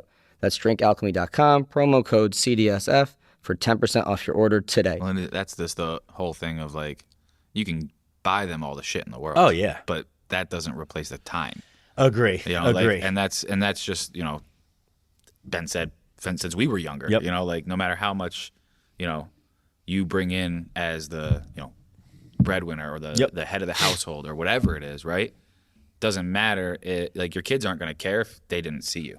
Yeah. Right. Like yeah. there's gonna be some sort of resentment if they Yeah. don't see you. And that's Yeah, and- something that's Yeah, tough to Luke is balance. like, fuck it, Dad. I got the new Xbox. See you later. Well, that's No, I'm different. kidding. He's also a teenager, Yeah. so it's a little Yeah, that's different. different. A little That's different. different. That's like the anti-parent. The 6-year-old. He's like, he's, what is what's this? the 6-year-old name again? 500 gigs? Where's the 1 terabyte, Dad? This is bullshit. Yeah. Luca Lily London. London. Like London's probably like, Dad, we gotta go play. We Yeah, gotta, oh we yeah. gotta go do Oh that. yeah. Oh yeah. Whereas like your Luca's like, Dad, leave me the fuck alone. I'm Yeah, playing listen, video games. listen, I need to go shower. I'm in my room.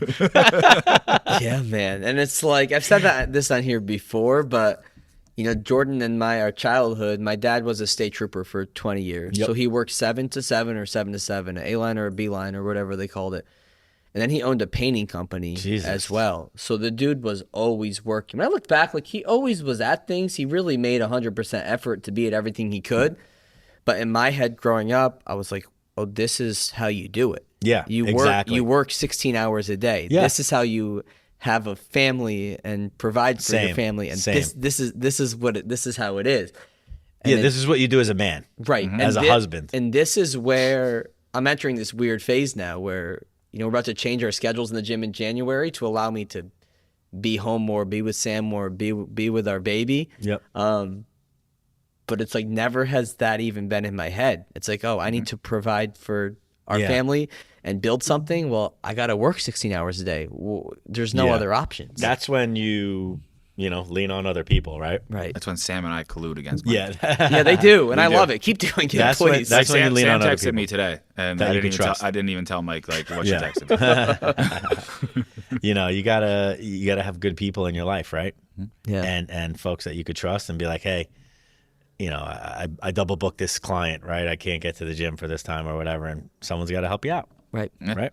Well, Yeah. and I think I was gonna say something earlier about for you, like with like family and everything, and having the right people, Yep. like that you can lean on, and like that's where like Mike, I think, has done a good job of like, okay, I'm gonna start this business. I'm gonna talk to Dan about starting the business, then brings me on, and then we brought on Connor, and now we have Matt Pierce brought on, and he's eventually gonna be a strength coach with us as well. So it's like all these guys that we brought on, we'd love to bring obviously a female on. It's a little harder to find, but like Yeah. all these guys we brought on, we know we'll have all of our, like if I can't make it here, somebody will pick up the slack. If Dan can't make it or Mike can't make it, somebody will pick up Everyone the slack. has your back. Yeah. And we'll figure it out. Like I think that's one thing with like being a small business is you do have to, the good old adage of FITFO, figure it the fuck out. Yep. Like sometimes that's what you got to do. Yeah. And you Yeah. gotta trust, which is like where my OCD and anxiety makes me struggle. Yep. So I'm like, Same. I gotta get this done. Yeah, it's on me. It's on me Yeah. to get it done correctly. But Yep. yet all these dudes can get it done Yeah. correctly, but it's those processes in my head. Yeah, sometimes you got to give up a little bit of the I mean, control. I have that sometimes even when I'm out here coaching people is I'm like, oh, and then I'm like, wait, hold on. Like we all are great coaches. Like I don't need to be over there. Right. Like it's just like one of those things like innately you're like, oh, and then you're like, oh, well, nope. You're yeah, know? they got it. They got You're it. good. I'm going to go over here. Yeah, it's you mentioned before, trying to find a female, right, to join the group, right? Is that like the tech industry yes, too? I'm dealing with a lot of that now. Where hey, we got what's called DE&I, right, diversity, equity, and inclusion, where it's just like the company. I deal a lot with what they call pre-seed, seed round, and Series A round funded companies. Explain that, please. Yep. So these are companies that are 2, 3, 10 people deep, right? The co-founders are the CTO and the CEO respectively. They're Stanford grads, super educated guys that thought of this idea or this product or this whatever. They started the company. They got venture capital, right? Money from venture capitalists, VCs, to invest in the company. And now they need their next engineer, right? They need that next person that gives them the horsepower and the bandwidth to bring it to the next level. And they're like, hey, we're 8 middle-aged white dudes, or we're 8, 28-year-old white dudes. Like we need some DE&I, right? So I don't, it's almost like I don't want to go out and exclusively look for that, but I make sure that I'm, trying to find the best folks and making that pool a little bit bigger for them to choose from, right? And So- in upstate New York, that's tough too. 'Cause Yeah. It's just like a lot of white folks up here. Yeah. Yeah. So Yeah, that man. DE&I is something that I'm dealing with a lot in the Yeah, tech and the strength industry. and conditioning industry, it's a very male-dominated industry. Yeah. And we have a lot of female Developers as well, same yeah, thing. Yeah, and it's like, man, if you can get that home run of a female coach, That I'm trying to steer my daughter Lily. I'm like, be a freaking developer. You'll get paid double anybody. Like it's amazing. yeah, Go into tech. yeah. Do you think that kids out of college are asking for bigger salaries because they're coming out of school with tremendous amounts of debt now? Yeah, I think the last 2 years there's been a little bit of a shift in. I think the market just went crazy, especially in the tech industry, where a kid coming out of college in 18 or 19 with a comp sci background, is in this area and even beyond, we could probably place them 65 grand, maybe 75 grand on the higher end, maybe 80 or 85 if we're pushing it. Now they're like, yeah, I just graduated. I want 90 grand. I want 100 grand. And they can get it, right? So there's definitely over the last 2 years with the tech industry getting a little bit bonkers. I think it'll be normalized a little now with all these companies doing all these massive layoffs where they're like, they just overspent and overhired. Yeah. Where now I think the bubble's going to burst and the reality's going to set back in. But yeah, these kids were coming out asking for a hell of a lot of money and they were able to get it. Right. Are kids now in what's this generation called? Gen This Z. is Z? Is this it? I don't fucking know. It's Gen Z because we're millennials. Right. I'm an Xer. Gen You're an, X. Yeah, you're an Xer I because think you're with so, my Jay. sisters. I'm an Yeah.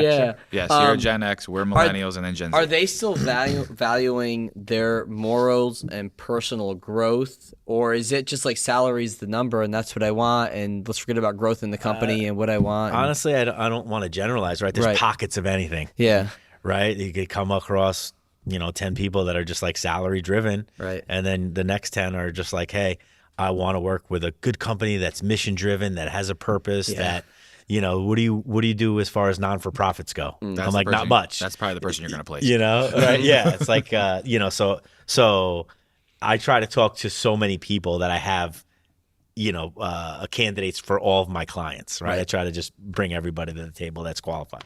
right.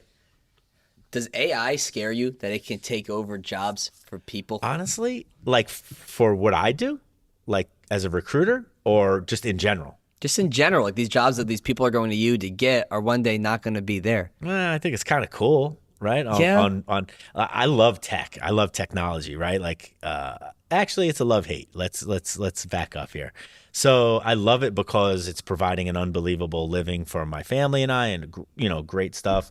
But it's like we're around the dinner table and no electronics, and I'm even guilty of it, right? I'm like, Beck, I got to check my phone, like I might have something going on, and I'm setting the example for my kids. So I love tech in one regard because of what it does for us, but in the other, it's like, holy shit, we need to just back up and be a normal family, right? I come up with all these stupid, crazy inventions literally like every week, and one of my inventions was a cell phone bowl.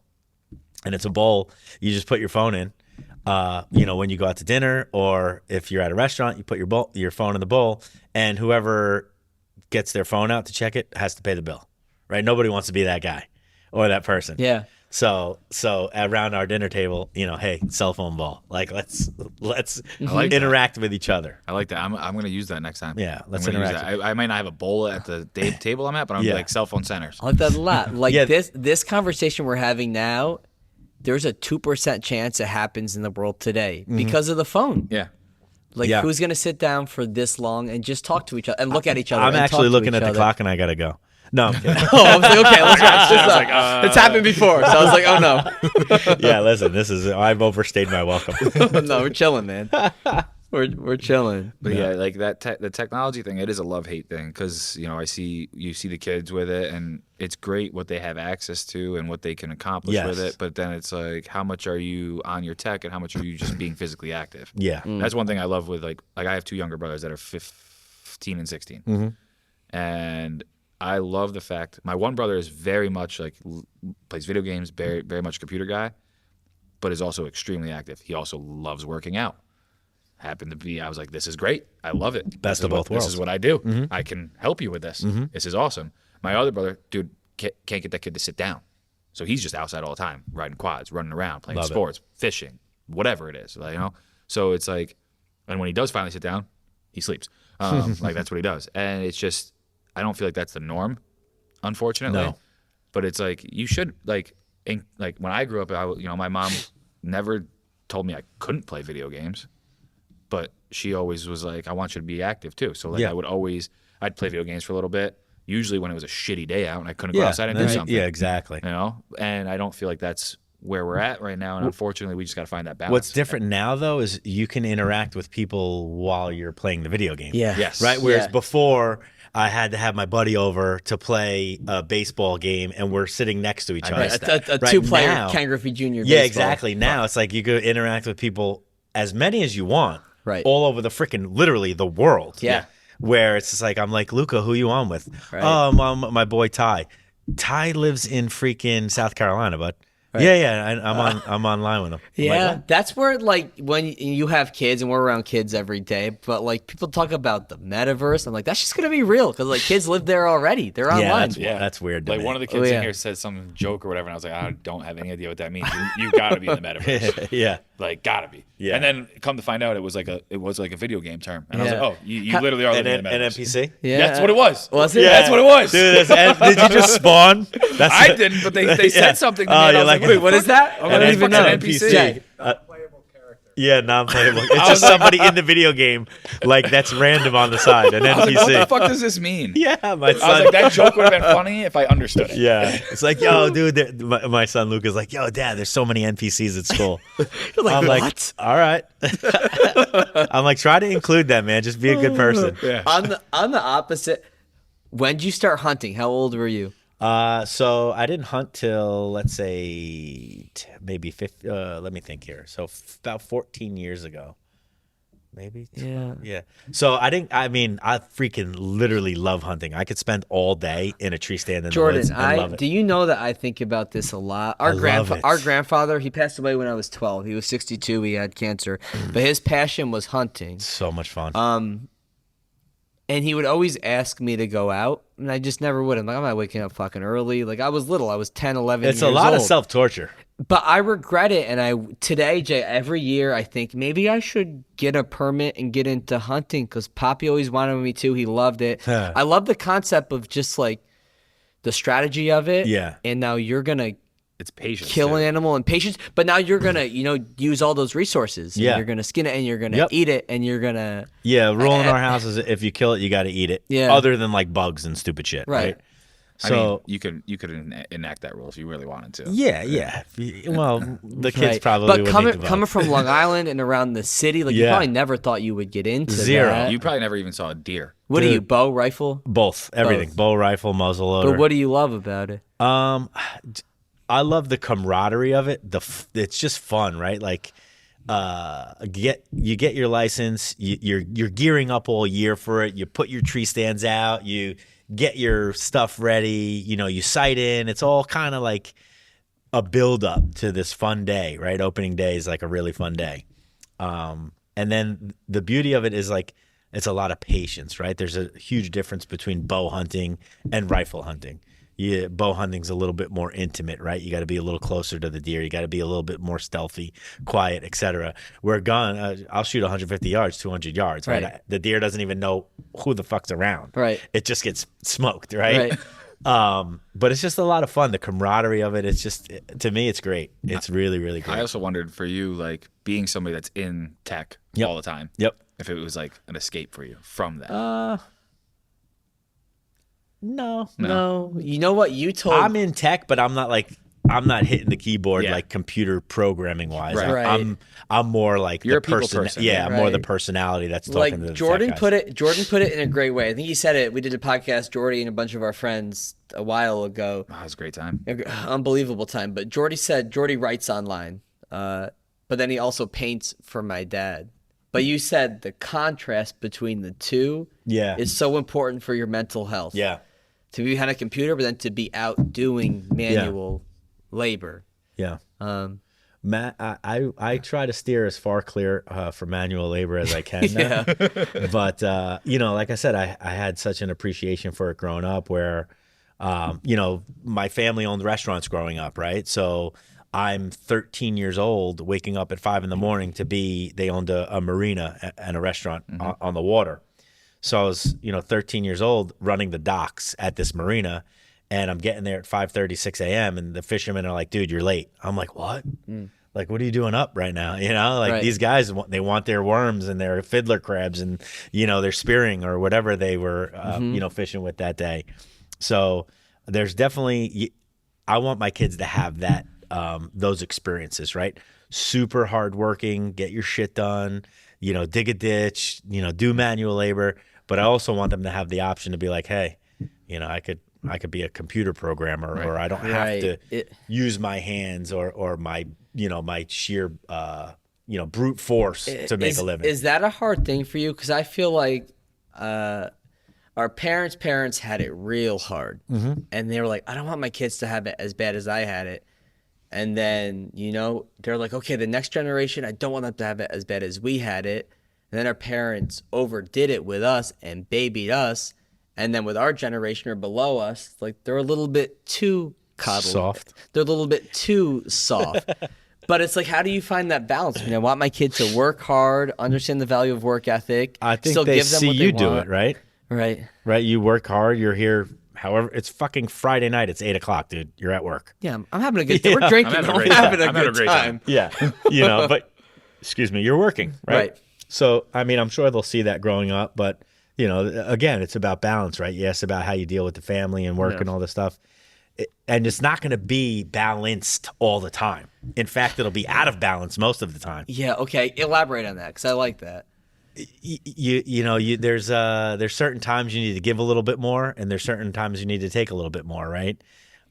So, for example, with my wife Becca, right?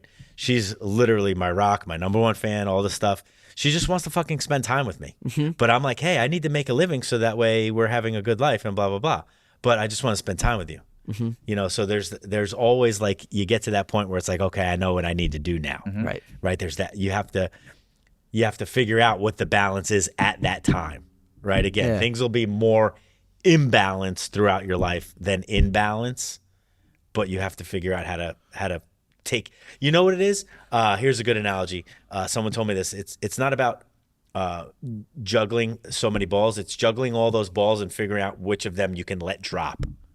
Right? Figuring out which ones are okay to drop. I always say I'm spinning plates, but juggling balls, I don't know how much I want to be circus juggling analogy. balls, but it's okay. I love to juggle the balls. We're juggling the balls, boys. Hey, get over here, Paul. But all right, I'm gonna go with spinning plates from now on, just because you guys made me feel fucking weird. Okay. You get over here too, Dean. but that leads me to like one of our previous guests, Link. Yeah, fuck. Shout out Link. Shout out Link, Bigelow. He owns a Colorize. They have a bunch of paint stores throughout the capital region. But he brought up the fact Does that your dad use them? Yeah, shout out Colorize. They did all the paint for I just painted my house this fall. Shout out Colorize. So, but he brought up, like, because, again, he's a small business owner. Yep. The balance side of things. And he's like, you're never going to be able to do it all in one day. But if you can be like, in a week, I'm going to make sure I spend X amount of time with my wife and kids, X amount of time with this, X amount of time with that, then all of a sudden it doesn't feel as daunting or as imbalanced. Yeah. Right? There's priorities, right? Right. And, like, again, it's, same thing with, like, the spinning plates analogy. Which one was that? Wait, we're juggling balls again? Both. But, like, again, it's like, okay, on a Monday, this plate can drop. But on Tuesday, that plate can't drop. This one I can. Yeah. So it's like, it's being able to be like, okay. And for Mike, it's going to be, with us changing our schedule, it's like, okay, these days that I get out early, like this is, these are my days for that. I'm going to turn my work brain off when I get home, da-da-da-da. These days, I got to work a little bit more. And, I'm going to make sure I talk to Sam about that, blah, blah, blah. And I think that's when I heard that, like you talking about the spinning plates, that's what I thought of was like when Link brought that up. That's about, good. Jay, what do I keep texting in our family group thread? I want everybody to watch. There's a documentary on Netflix. It's a movie. It's Jonah Hill, the actor. God, dude, I gotta watch. I was just bringing that was coming to my mind too. I like Jonah. I love Jonah Hill. And it's his therapist. Do you like fat Jonah Hill or thin? I like Jonah? them all. I like every I Jonah love Hill. You know why? Jonah Because Hill. I don't discriminate. Yeah, no, listen. Hey, that's why we're in the gym here. It's called Stutz. It's a movie with him and his therapist. And I'm not done with it yet. I've been watching it the last few nights. I think I might start it tomorrow. But it's so good. He flips Studs? Stutz. Stuts. Stutz. He flips the table and he interviews his therapist, and ends up the therapist can't help it but go back at him, and it's an amazing back and forth. The therapist is an older guy who has Parkinson's, so there's that dynamic. But early on, his therapist says, hey, listen, life's going to be easier if you recognize there's these three simple parts always in life. You're always going to feel pain, you're always going to feel uncertainty, and you're always going to have constant work. Like, just accept those three things. Sure. And I'm like, oh, yeah, that hits. Yeah. That's real, because those things can stress you the fuck out. Yeah. But they're always going to be there. Those three things are always going to be there at some point. I agree. Yeah. I definitely, I mean, I'm OCD, and like I like cleanliness and more so neatness over cleanliness. Yeah, me too. I'll organize everything in the house, but the counter is dusty as fuck. And Yeah, Sam's I "You ain't dust like it." to be neat, right? Yeah. Yeah, like everything has kind of like a little space or a spot. facts, That's bro. I'm the same way. That's Yeah. my retail coming out in me of like I had to Yeah, straighten the yeah. whole fucking store. Like Put the labels forward. Come on. like my cabinet looks like a fucking retail store. Yeah. So I mean, we could talk about this forever, right? But it's balance, and it's not always going to be easy, Right. right? It's actually pretty difficult. Well, but most things in as- life aren't worth it Yeah. if it's easy. Yeah. Have you had help with work on yourself, like therapy, or it's stuff you've just processed on your own over the years? Probably both, right? Yeah. Like, so I mean, I talk to my wife all day, every day. She's a fucking talker. But yeah, I mean, As most women are. Yeah, if I need something, I'm that guy that'll reach out if I need help, right? Like whether that's with moving, we're actually just bought a house and we're moving, or So is this the third house now? yeah, this will be the third house. I exactly. keep track. I was keeping track. Yeah, that's pretty awesome. Or if I need help, moving, or just something with the kids. Hey, London needs help with this. Can you come over and figure it out or whatever? So I'm that guy that I will ask for help if I need it. That's just who I am. Yeah, that's important. Definitely. I mean, knowing when you need, I have friends where I've tried to, help them. Yep. Whether it's, hey, they complain about their job or whatever. I'm like, here's some things Give that them my I think, card. Things. I probably will now. But like, it's just like one of those things where no matter how much I tried to give them resources or opportunities that maybe here's an application I think that you would love to, like, this would be a job you would love because I've known this person for 20 years. And it's like, no matter what I do, like, they never accept that help. Mm-hmm. It's like sometimes nobody in life got anywhere by themselves. Yeah. No. Nobody. Like, I don't care who it is. Like, nobody got there by themselves. Yeah. Everybody had to have I think you got to somebody. drop your ego pretty quick. Yeah, I forget who. I think it was Kevin Spacey. He said, if you're lucky enough. Yeah, listen. Let's put aside the troubles he went through. He did say something worthwhile. He said, if you're lucky enough to make it to the top, send the elevator back down. Right. I thought that was pretty cool. Just don't touch like young boys and then send the elevator back down. I mean, I was going to think more of, I forget who it was, somebody recently that said, like, if you have the... Is House of Cards still on Netflix, you think? I don't think so. Good show, though, right? It was, Great yeah. fucking First show. few seasons were good. Oh, you know who was that said this? It was my barber, actually. He's like, if I had financial advice to give you... If I had Kevin Spacey by me... I don't know about that. But if I had financial advice to give you that would benefit you and you know you would, and I know you would make money off of it, and I know you would benefit from it, would you be interested in it? And it's like one of those things. Yeah. Duh, right? But it's one of those things that I feel like a lot of people get to that point, but then don't want to share it. Whereas then you look at someone like, referencing back to our hip hop conversation, Jay-Z. Yeah. Right? Jay-Z on his recent verse on DJ Khaled talks about God did. And he talks about making, other people billionaires. I won't mention one of them, Rihanna. And then he brought up LeBron, and he brought up a third person that I'm not going to mention on today's podcast. Oh, it's not, yeah. not appropriate. But there was 3 billionaires under him because he helped share those Absolutely. tips to help them get there. He didn't Dude, there's care, he didn't enough care- to go around. Right. He didn't care that he was the only billionaire. there's He's like, enough I want to- you to make more. There's enough. Did you hear me plug Allant? Yes. They're my competitor. That's- I don't give a fuck. So- they're amazing. They're really good recruiters. Yeah. Guess what? There's really good But recruiters when you other said than that, us. I thought of a lot of Yeah, things like like that. and that's part of what, just looking at your website, I got those vibes. So like Mike Reinold, who's in Boston, he's on champion physical therapy and performance. I use his Paul YouTube follows videos him all the fucking time. All the time. But when I worked with him in Boston, there was somebody else we worked with that was very selfish, and he was like, Mike, like, that's not the way to be. No. Everybody can eat. Yep. Do a good job, be nice, and you'll all eat, and you'll be happier that Rising way. tides raise all ships. Yes. Yeah, it's cliche, but like, yes. Right? Yeah. Fuck. Dude, let's all get there. Yeah. Oh, is it going to be any fun with you alone at the top? Hell no. No, It's stressful. Your ego's happy. How many people have you heard that have been to the top go, it's lonely at the top? Or just OD on drugs or just dumb shit, getting into dumb shit. Yeah. Well, your ego's happy when you're at the top, but it's not an overall happy place to be at all. No. Hey, John Quinones is coming out somewhere on What Would You Do? This is good. What's your thoughts on internships and that being an avenue for people to grow? Because for me, I don't know how many intern hours I did. I worked for free for well over 1,000 hours. Yeah. And I credit that to building my network and Yeah. getting to where I am today. Help me out. You mean me having interned in my past or That- people interning for me? Plus, somebody coming to you and Yep. saying, this is my dream job. And you going, you may have to work for free for a little bit or for a Yeah. very low wage to get there. Yeah. And talking them into I it. definitely have interned, myself. I've clerked for a judge. I've clerked for a lawyer. I did a lot of that, most of it for free to get the experience, right? But I think that interning's definitely important. It's almost like a apprenticeship, right? Like you're learning the trade, whatever that trade is. And I think it's important for folks to be able to do that. It's funny you mentioned internship because through Vanta, we've never had one. And a friend of mine reached out today and they're like, hey, my nephew is a junior at Siena and he needs a business internship. Do you do anything at Vanta? I'm like, I don't, but I can. So I'm going to bring this kid in and give him an internship. And who knows? He could end up being your next He employee. could be a phenomenal recruiter. Who You know? knows? Like, right? and I think that's where internships do have a place. It depends on obviously the profession, but it's like it does have a place. You know, Yeah. here, for instance, we get an intern in here and they're a freaking home run. Yeah. We're going to be more incentivized to want to make sure we keep them and not they don't go somewhere else. You know? And that's a good recruit. Yeah.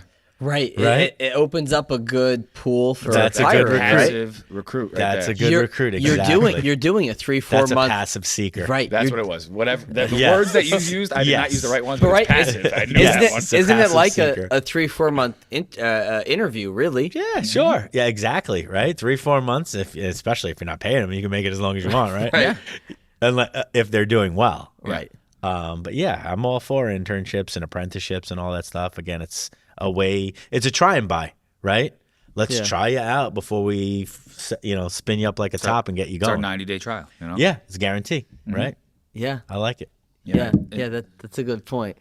Another big piece I think is important. Like Paul lived in New York City for a little while. I lived in Boston for 6 years. Yep. I think when a kid in here is debating 2 colleges and was like, I want to go to UAlbany or like maybe the school down south, you're like, it's just nice to get away from where you're from and see Yeah. different things. Yeah, I think college is a great experience. Honestly, I don't know if I'd push my kids toward college now. Because of the price. The price, and I don't know. I go back to like trades, right? We're growing up. Again, you said your parents always wanted better for you, and what's next for you. Yeah, and I was the best thing. For I you. was the first person in our family, mom and dad, to go to college, and you were the second. Neither of them did. Am I right? Dad went to Co Green for like a fucking. Yeah, at Co Green, right?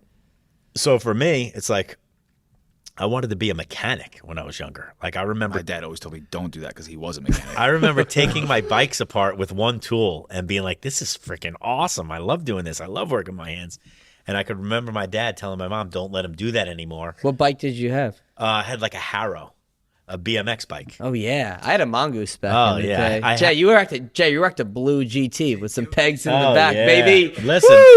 Listen, I had all those, and I used to take them apart and put them all back together with different parts and cranks and Skyway mags and Redline cranks. I got fucking teased because I had pegs in the front and the back. Is that not a good look? I Just mean, the what back? year are we talking here? We talking, I don't know, the late early- 90s, late early 90s, 2000s? early 2000s. I Not don't good? know. Pegs in the front. Is that kind of eh? That's like when you had a buddy in the front with you. It's like, where are you guys going? You're going to juggle some balls. That's Yeah, what they're going to do. we're gonna spin plates here, Mike. Okay. So, I mean, I don't know if I'd push my kids toward college right now. Luke is 14, so we have some time. But if he's like, hey, I want to go be a plumber, fuck yeah, let's do it. yeah. Phenomenal, right? I love the trades. we Whereas talk if about I it- told my dad I wanted to do that, he would have shot me. Well, and that's Yeah. like the same for me. Like, not that my mom necessarily pushed college on me. That's just what I thought was my The next step. Yeah, both my Right. sisters went to college. My mom Yeah, went to it's the college. My next step. dad Yeah. didn't. I hope there's that generational switch where trade school is okay and it's not frowned upon. Yeah. And if you go to Votech, like, Yeah, if you go to shout out, Bosie's. shout out to you or Bosie's. Yeah. Yeah. Like my brother's gonna, I think, do like Votech or some sort of trade school. Right Yep. now, he's a junior.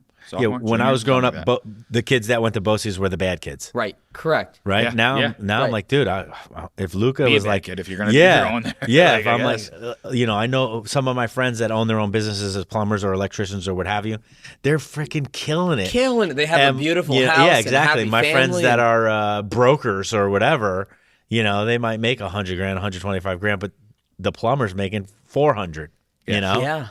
So Yeah, Well, man. it's looking at the long game, not the short game. Like it's Long term. Long term. Yeah. What you're gonna get out of But it. that has to change at the lower levels of education at middle school and high school to make I had- entrepreneurship and I had a that an big acceptable conversation route. about restructuring the whole education system with a former teacher we have in here. He retired this I year. love this guy. We need to get this We guy need to get him on. on here. But I had a huge conversation just about how everything needs to be restructured. The 4 core subjects needs to be restructured. Like, Yeah.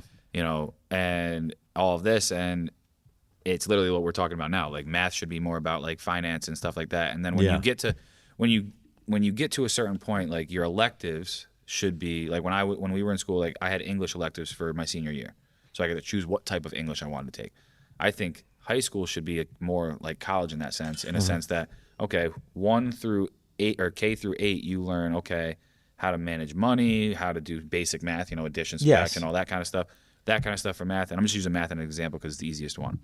And then from there, when you get to high school, okay, you have the option to take, algebra or geometry or this or that, because you don't know what those are, but you may really like math and numbers. Let's dive into that a little bit more. Or for instance, I think phys ed should be revamped and be a core subject, but it should be health and phys ed together, where you're teaching about how to move your body and how to eat properly and how to do all that. But listen, this is a deep hole to go down. Deep hole to go down. Because you got to incentivize. I did an hour and a half, 2 hours with them. Teachers to be passionate and really want to teach this stuff. You're paying a teacher a shit salary. Yeah. It's they're not going to be into helping your kid. Yeah. It's tough. Yeah. I mean, that's most teachers, or a good amount of the teachers, should have the passion, right? Yes. I mean, you're not becoming a teacher to get wealthy, right? Correct. That's what this guy is like. What I told him, I was like, if you were a teacher of mine when I was in 3rd grade, you would have been my favorite teacher. Yeah. Just because he's passionate about it. Yeah.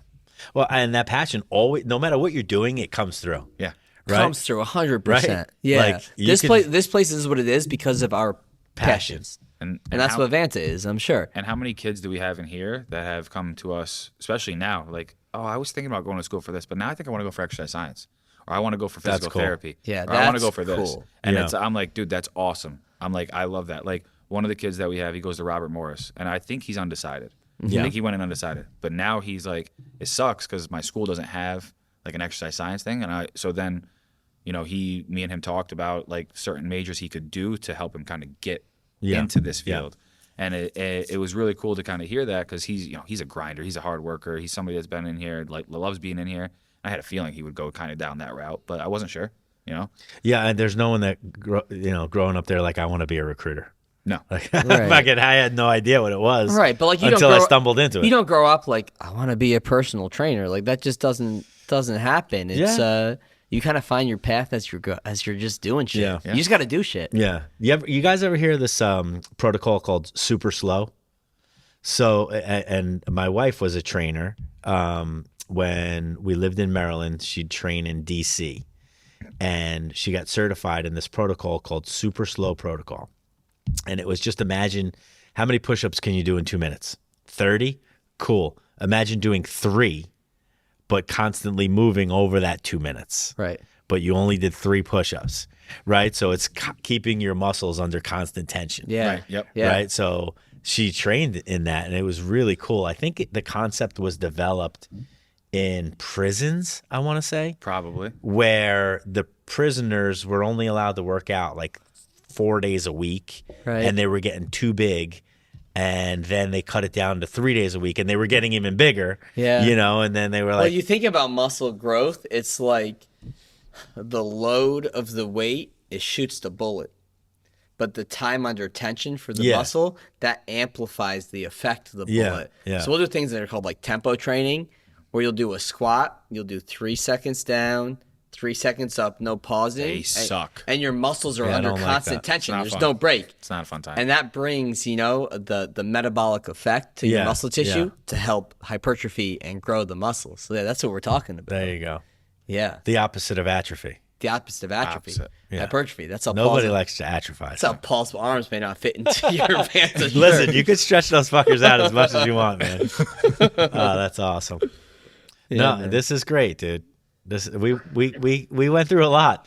We covered a lot. This is fun. I'm telling you, this is the highlight of my week. Because like I said, in our day-to-day with cell phones Yeah. and just being business owners, like, Now we got to get Dean in here though to work Yeah. out, because I need to have more conversations. Please with Dean. do. Please, Yeah. please annoy me to get in here. Yeah. So I got to what- get Luca in here. So what he's saying is we need to text and email him as much as he more than Yeah. he Yeah. emails the people he does recruiting with. You know it so can that be a we get pest. So don't There try, is a fine don't line. try me. There's a fine Annoying line. recruiter ping. It would that's be facts. annoying trainer ping. Do you struggle with that ever? Because I'm like, I'm working on developing this personal relationship with this person, but I don't want them to think I'm a pest either. Or no. I don't care. Yeah, For me, fuck I it, don't right? give a fuck. Yeah, it's just like, dude, I am who I am, and it's like, I'm going to send you that email every day until you answer me. Because I'm lucky here, but I'll be like, Paul, email this person. Dan, email this person. And push it off my plate. So it's coming from a different voice than me. They still see Capital District Sport and Fitness. They're like, fuck. Right. Yeah, These yeah. motherfuckers. They want me to Honestly, do tempo squats. Some like, people enjoy, like, they need that prompting, Yeah. yeah. right? Like, Especially in the business world. yeah. You know, we're all busy. I'm so busy, I can't get back to you. Like Dean, in here, once somebody the number is 8 sessions a month. Twice a week. Twice a week. If you, for a month or two, go under that number 5 or 6 times a month, your chance of stopping your membership goes up exponentially. Like, so you got to stay in communication and keep people in that. You got to stay communicating. That's key. And 95% of your job is that motivation. You're not, what do they say? The hardest or the heaviest weight to lift in the gym is the front door, I've never heard that, but I fuck like yeah, it. that's facts. right? Yeah. Yeah. The heaviest weight to lift in the gym is the front door. Showing up. I'd like to get credit every time you guys say that, please. Yeah, let's put up a sign. We'll put, Dean Iacovetti underneath it. Maybe Dean needs to lift his heaviest weight. I've been in and out of here twice. Okay. True. I came in, said hello, went out, and got you shirts. You're right. I love it. Touche. Paul, can we play Spotify? You're safe. Play us "Bring the Ruckus" to end us here. Bring the Please. motherfucking bring ruckus. bring the motherfucking noise. Is Spotify on your how? Yeah, go to my browser. Protect your neck. Bring the ruckus. Search Spotify. The Run from Cream. Bring the Ruckus. Protect your neck. Protect your neck was They got 9 guys who can just fucking spit, flow. bro. It's amazing. Flow. Amazing. Just search Spotify in my browser. Go 36 chambers. Yes. First song, deluxe. Bring the 36 Ruckus. chambers of death, Oh, kid. woo! Let's go. Bring the woo, Paul. Let's finish up this. In their 20s, teens, listen to this. 36 chambers on your Spotify or Literally Apple. one of the best albums Give it a ever. play. It's fucking phenomenal. Top 5 album of all. Top 5 for sure. That Jay-Z. What do we listen to, Paul? Jay-Z, The Blueprint. And, I'll give another one. Nas, Illmatic. Illmatic, Carter God. 2, Carter 3. Nas, phenomenal. Yeah, give a listen to the kids listening to Phenomenal. this. Yeah. And Yeah. Dean. Thank you, guys. What a fucking blast, man. I Thank appreciate you. I appreciate you coming I here. appreciate you guys. We appreciate you coming on. No, for sure. you just get a feel when Matt texted me and I look at your business and I'm like, this guy vibes with us. I mean, this isn't the only one I'm doing, right? This is facts. We're doing more. We'll do more. Well, we're going to do more, and then we're going to have more conversation because eventually you're going to be in here lifting some heavy shit. Perfect. Yeah, we're doing more for sure. This is Perfect. great, though. You guys want me to throw up the 100-pound dummies right now? What the- Well, we don't have those. No, so we you've don't. already maxed out. 75. Throw up the 100-pound Let's keep your dummies. rotator cuff attached to end the night. Sounds We good. end it with the woo and not your cuff, like That half turn sounds off your good. shoulder. That sounds But, good. hey, where can people find Vanta and find you and reach out? VantaPartners.io. Just honestly, just text me. I'll throw my number out there if you guys want to, throw it out. Yeah, bro. 410-382-3648. I do my best to get right back to everybody. But, the website is VantaPartners.io. I do a lot on LinkedIn. And just, ask around, check me out. One of the things I pride myself on out there is, you guys ever hear of Glassdoor? Glassdoor reviews? Yeah. Like, that's something you can't fake. That's something you can't buy. That's something you can't buy to take negative reviews off. I think we have over 100 positive reviews in our short history of just, candidates saying they had a great experience with us or clients saying these are the guys to go to when you're in a little bit of a pickle and you need to hire. That's it. Shout out Dean. Shout out Vanta Partners. Thank Shout you. out to Woo. Shout out Yes. Crown Apple. Yes. Don't shout out Kevin Spacey. No, never. Nope. Don't And- shout out juggling balls, but spinning plates. Spin some plates. Spinning plates. That's it. Hey, everyone, appreciate listening, and we'll Thank you, catch guys. you all next time. Peace. Thanks, guys.